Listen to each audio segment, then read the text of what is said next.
High বন্ধুরা, তো সব কেমন আছো? দেখো, একটা গ্রামের রাস্তা দিয়ে যাচ্ছিলাম, তাই তোমাদের দেখাচ্ছি। দেখো গ্রামের ওয়েদার, গ্রামের যে একটা সুন্দর প্রাকৃতিক যে সৌন্দর্য আছে সেটা তোমাদের দেখানোর চেষ্টা করছি। রাস্তা দিয়ে যেতে যেতে দেখলাম আকাশে পুরো কালো মেঘে ছেয়ে গেছে, আর হালকা ঝোড়ো হাওয়া বয়ে যাচ্ছে। তার সঙ্গে দেখো চাষিরা সব গরু ছাগল নিয়ে বাড়ি ফিরছে। মেঘলা আকাশ বলে এক্ষুনি বৃষ্টি নামতে পারে, এরকম অবস্থা।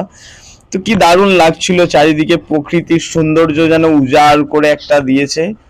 মেঘলা আকাশ, সঙ্গে সবুজ গাছ, আর ক্ষেতের জমিগুলোতে ধান পুরো রেডি অবস্থায়, পুরো একদম দারুণ একটা ব্যাপার।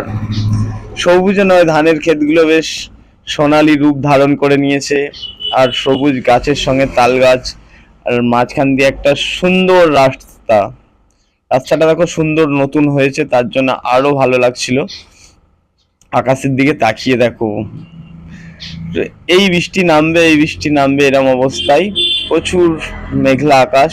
তো আমরা যাচ্ছিলাম ইলছোবা থেকে, যাচ্ছিলাম খন্নানের পথে। দেখো পথের ধারে পদ্ম ফুলের ক্ষেতগুলোও রয়েছে, তার সঙ্গে ধানের ক্ষেত।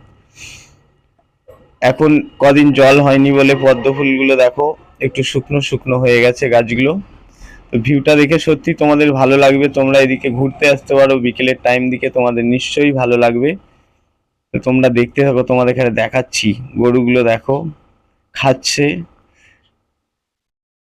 চারিদিকে পুরো একদম আকাশটা ছেয়ে গেছে কালো মেঘে। পদ্ম ফুলগুলো দেখতে পাচ্ছ শুকিয়ে গেছে জলের কারণে, জল নেই জমিতে, তাই পদ্ম ফুল গাছগুলো পুরো নষ্ট হয়ে গেছে। আর এটা আমরা এসে পৌঁছেছি এখন বেরুই মোড়। এখান দিয়ে যাচ্ছে গোলাগড়, ওইদিকে গোলাগড় বেরুই।